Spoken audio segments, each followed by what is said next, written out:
Sis, how often do you find yourself saying yes to the things that don't feel good? Adjusting your expectations quietly, taking a back seat to avoid conflict, or talking yourself out of things that your heart truly wants. We call it compromise. We call it being reasonable. But here's the truth, sis. Sometimes we're negotiating against ourselves. Every little adjustment, every self-erasure chips away at our confidence, at our joy, and at our sense of worth. That's why today we're going there. The hidden way strong, accomplished Black women shrink in love, why this happens, and how to start reclaiming the space that you deserve without feeling guilty. We're not doing that today. If you're new here, I am Marshaun Olaniyan, and I am a shift relationship strategist. I specifically help and serve professional Black women to get them to show up and relax their boss mode so they can be a part of a beautiful, loving relationship without feeling like they need to give up their power or even all of their control, as we've been told. You are watching and or listening to KCCR Brownstone Cityscapes Radio. And I welcome you. Listen, for this next 30 minutes, we are talking about negotiating against yourself. The hidden ways that you shrink in love and how this can be detrimental to you, to your life, to your child or children that are watching you. Let's just jump right into this because there's a lot of stuff to cover in these next 30 minutes. If you are a note taker, this is the time for you to get your pen and paper and or your smartphone and your notes app and take some notes. And as I always say, don't come here just to gather the information, just to listen. Take what is applicable to your life and actually apply it so you can start seeing your life and your relationships get better all around you. With that being said, there is the subtle erosion of yes. What do I mean? Every yes that you give against your gut, and I've talked about the gut a lot here, it is a tiny surrender of your power.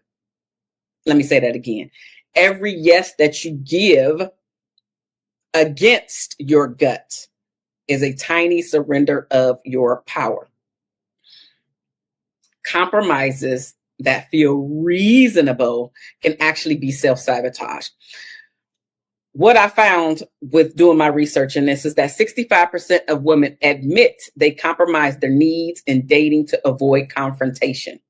Are you one of these 65% people that avoid confrontation? I know a lot of times we think that arguing in a relationship can be the worst thing. It makes us feel like our relationship is bad, when in fact, it's not the arguing that takes place per se. It's how you two are arguing. You are allowed to disagree with your partner. And in fact, it is actually healthy for the two of you to disagree. I want you to think about this. Have you ever known a couple where on the outside looking in, they seem to be the epitome of the relationship goals that you have in your mind, right? And then months or maybe even a few years go by and then they break up. For the outside world, it looked really all of a sudden. But for the couple, the ex-couple at this point, in their relationship, they seem to never argue, right? And they only had a few arguments. However, the difference is whenever they had arguments, their arguments were very toxic. They hit below the belt and they didn't have a structured way to release their pent up emotions and frustrations to one another. When they did get ticked off, when the things did come to the surface and everything was boiling over, they blew up like a volcano. And I talk about that all the time on this channel, blowing up like a volcano. It doesn't help you. It doesn't help your partner. It doesn't help the relationship. So just because you're arguing, it does not mean that you have a bad relationship. Healthy arguments are the way to go. And if you know anything about Dr. John Gottman, him and his wife have been studying couples specifically for the past 30 plus years. I bring him up because he specifically says that by just listening to his, let me back up. The number one predictor in couples that he has studied, if they're going to get a divorce and or break up, is how they argue. It's not that you can't argue, it's how you're arguing. If the two of you are very toxic in the argument, you can best believe that at some point your relationship will end. It's not about the arguing. It's how you're doing it with one another, how respectful you are, how you're able to control your emotions while the things that they're saying are ticking you off, or you're feeling like you're being lied to. Being able to ground yourself so you can think clearly, so you can have a response versus a reaction, really is going to help the way that you're showing up in your relationship. And so again, 65% of women admit that they compromise their needs in dating to avoid confrontation. Now, I want to just slow down here because I created a tool specifically for you trying to find out your areas of weakness as well as your areas of strength. It is a quiz. It's specifically curated for Black professional women like yourself to really figure out what patterns you are bringing into each relationship as to why your relationships are not lasting the test of time, and or they seem to be going well and all of a sudden you break up, or you're no longer together. This tool is called What's Blocking You from Being Soft in Love. What's blocking you from being soft in love? It is a quiz. Not only will you get your results sent to you via email, you will also receive a 3-page action plan so you can take the steps to say, okay, I know something is happening. I might not be able to pinpoint it. This quiz is going to help you to pinpoint what's actually happening with you so you can start to correct said behaviors. So if that interests you, look for the link in the show notes in the description so you can go ahead and take the quiz today. Again, it's specifically for professional Black women. It's curated just for you, some of the things that we actually go through as Black women, and it's going to help you to get over those things. With that being said, let's jump back into point number 2. Convincing yourself it's not that big of a deal is how you start to negotiate against yourself. Minimizing your feelings is a way of keeping peace at your own expense. Why are we holding things in? Because when you do that, again, I just said it. You're minimizing the things that you need to get off your chest in order to keep the peace in the household, when in fact you're really starting to destroy the relationship, whether you realize it or not, by trying to keep the peace, because you're not doing it in a healthy way. You are actually suppressing what's going on with you. Another thing is that small concessions add up and lead to resentment. If you're constantly holding things in, you're suppressing your emotions, you're suppressing saying things to avoid conflict or to keep the peace, if you will. Every time you do that, it's like a building block. And each time your building block is growing, all of this in between from here to here all starts to become resentment, and it starts to show up and come out in your relationship in many different ways. One of the things that I read from this is 70% of women report ignoring emotional needs to keep things smooth. Don't be a part of the 70%. Don't be a part of the 70%. Just because the majority is doing something does not make it right. Okay? Case in point, slavery. Anywho, okay? Doesn't make it right. Telling yourself it's fine, he doesn't introduce me to his friends yet, even though it bothers you, is another way that you are chipping away and negotiating against yourself. This is another way that you are shrinking in love. You don't have to do these things. If you're feeling like you cannot just be you with the guy that has chosen you, that you have chosen, he's not your guy. I just have to be very clear about this. If the best way that you can tell if the person is really for you, after you have left their presence and your endorphins are starting to come down and everything is settling, right?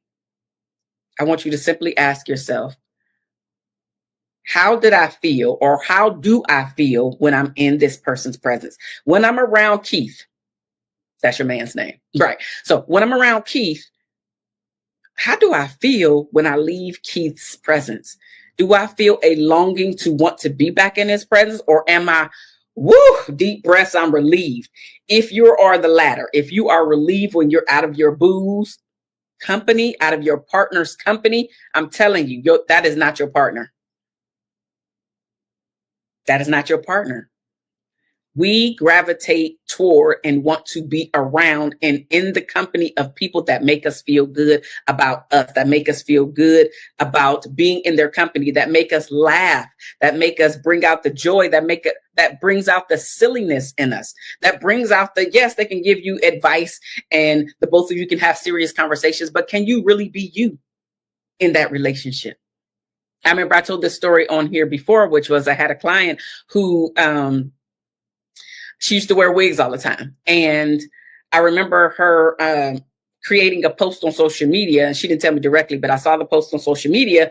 And she was essentially saying that this is the freest she's ever felt because everybody else had this expectation that she would always wear these wigs and never wear her natural hair. And she has some hair issues as well, like underneath as to why she's wearing the wigs. But that's beside the point. The point is now that she's in this relationship that she's currently in with this particular guy, she can wear the wigs and be fine, but she can also wear her natural hair in its natural state with the hair issues there and still feel loved, still feel beautiful, still feel taken care of, still feel not only with herself, comfortable with who she is, comfortable being able to take off the wig, i.e. the mask, taking off all of the makeup and eyelashes and whatever else that you feel that you must have on in order for your partner to love you, to see you. If you cannot take all of that stuff off and still feel like this partner sees me,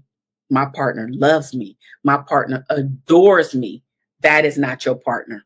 If you feel like you have to show up in any other way other than the way that you would show up with a friend that you're just he and ha with and just having a really great time, if you can't be in your sweats with this person as well as dress up, this is not your person. I cannot say that enough because I think a lot of us fall into the trap of wanting to be in light, wanting to be in love, and all the while we are performing and pretending to be someone else. Take inventory with the people, specifically your partner, but even your friendships, the people that you can just be you with. If you cannot just be you with these people that you have in your life, it's time to make some changes. I digress. Sometimes we shrink in our relationships, and specifically our love relationships, because we have a fear of them saying, you being too much, you doing too much. Women are socialized to avoid conflict and to be pleasing. You've heard it your entire life and how we were groomed by our parent and guardians on how women or how little girls are supposed to act and the things that they're supposed to do. Just like little boys are groomed and the things that they should and shouldn't be doing. And I'm thinking about boys shouldn't cry, or boys shouldn't play with girls' dolls, or boys shouldn't, so we've both been groomed on different sides. It's just a matter of you waking up and, as they say, coming out of the matrix, waking up from the matrix and now being able to make your own decisions. So you're not just going along with what everybody is doing and how everybody is doing it. You can make informed decisions on how you want to live your life and be happy with the choices that you are making. This fear makes you negotiate for less than you deserve. Have you ever found yourself shrinking because you're like, I don't want to say that because of what you're believing he's going to say about you, or what you're believing he's going to think about you because of how you really want to show up. Like, maybe you have a very loud voice, a very loud vernacular. You're just a loud person and you heard it, but this is how you speak, right? But because you have a fear that you're coming off as being too much, now you soften your voice. You soften your tone when asking for clarity so he won't feel pressured. So instead of you talking in your normal voice like this, maybe you hype or whatever, you bring it down 1,000 notches, because even though you're asking for said thing, he's really not taking it seriously because you're too soft-spoken in this moment because of the fear that you have with him believing or thinking, oh, she too much. If the person says that you too much, that ain't your person, baby. It's not your person. And that's okay, because now that we can recognize some of these things that are being said, i.e. red flags to you about you. Like if you're not a loud person, or if this thing doesn't apply to you, where you've never heard that you're too much, it doesn't apply to you. Move on to something that does. I get that. However, for those who I have plenty of clients that have said they have heard that they are too much, specifically when it comes to their partnerships. Now, they may have heard it from their friends, but their friends are still their friends, ride or die, A, B, C, D, blah, blah, blah, moving on. But from their partner, it hits harder when it's coming from your partner than it comes from your friends, especially friends that have been there forever. Black women are often labeled angry 2 times more than white women when asserting their needs, according to Center for Work and Gender Equity in 2021. We know this. I didn't even need to put the stat out there. We know that whenever we have a demeanor that is seeming to be intimidating by others, or we're not playing the game, or we don't, smile all of the dog on time, all of a sudden we're angry about something. We could me and a white woman, you and a white woman could be saying the exact same thing, and yet and still is taken as, wow, I hear it from the white woman, but woo, she's angry. Like, we've been programmed even by the news outlets. Whenever whenever they put a scenario where the 2 groups are doing the same thing, it's usually black and white, right? 2 groups are doing the exact same thing. The black group always gets demonized. Even the wording changes. For white people, they always say when they're angry or aggressive, they don't use those words. Those are for the black people. The words that they use are very passionate. They're just passionate about the thing that they're saying.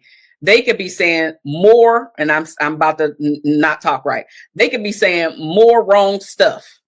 I'm talking about some heinous stuff that they want to do to you, but you will still get the angry, aggressive, all of those words that can trigger some of us, and they'll get passionate. They just really love what they're doing.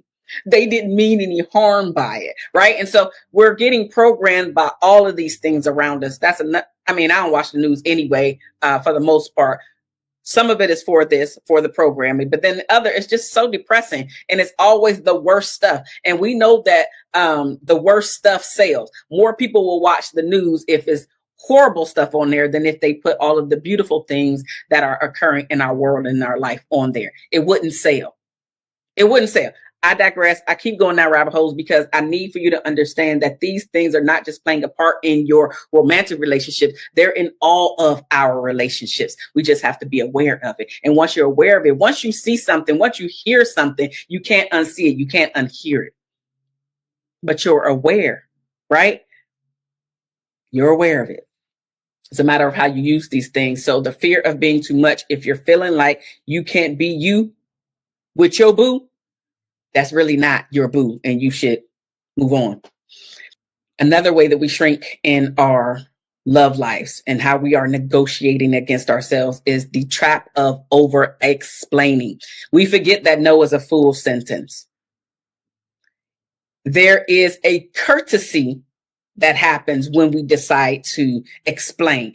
It's not something that we should automatically feel, well, I must explain why I'm doing, or I must explain why I believe ABC. I must explain why I don't want to do said thing. That's a courtesy. That's a courtesy. It's not something that is written in stone where it is a must. Explaining your wants repeatedly can make you doubt your own needs. When we don't feel like we could just say no. And then if you want to explain, like really knowing that if I want to explain, I can, but I don't have to. And a lot of that is rewiring how we're showing up and rewiring our own programming. It took me a while to get to just being able to say no without explaining, because I felt like I always had to explain my no. When in fact, you don't have to explain your no. Again, think of it as a courtesy that you're explaining your no if you feel like you want to. Now, for me, it depends on, like, if it's with my partner, of course, I'm going to explain with my partner. If it's with my friendship, I'm going to explain my no. If it's an associate, no means no, right? So categorizing, and that's the way that I like to do it, because I want my relationships to flourish, and I also want my friends to understand why I'm saying no, as well as my partner, right? So I'm giving them more grace, I'm giving them more explanation, because I cherish the relationship and I want it to continue. But for those where I don't have any skin in the game and I don't really care about if the relationship or that person in particular is staying around in my life, move on. No means no. Over explanation signals neglect or self-neglect versus strength. So just keep all of these things in mind. It could be something like, I just feel like, multiple times to avoid sounding demanding, right? I just feel like, instead of just saying it is what it is, like, because it is what it is. Another study showed that women over-explain requests 50% more than men in relationships. 50% more. We could take a page out of our partner's books. When they say no, it's just no. Now, again, in healthy relationships, the partner, in this case, the man, does explain why it's no. In healthy relationships, I believe that you should lean into the explanation with your partner, because that relationship should mean something to you. You should want to nurture it. You should want to put their mind at ease as to why you're saying no. And it has nothing to do with them, right? But at the same time, if he doesn't want to explain, he doesn't feel like he has to. 50% more. You hear that? We women, we explain 50% more in our relationships. I'm not necessarily saying that that's a bad thing. What I am saying, though, is that we could take a page out of our partner's books, out of men's books in particular, and stop feeling like we have to explain. You can, but remember, that's a courtesy. It's not a must. It's not a must do.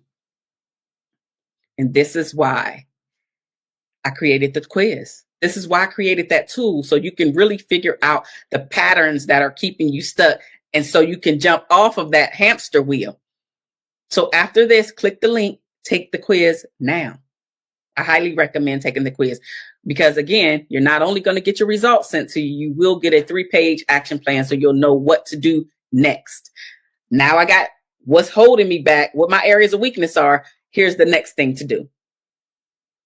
Check it out. The next thing is, a lot of us have patterns, as I mentioned, right? But patterns from our past relationships. Old habits teach us to shrink to avoid abandonment or conflict.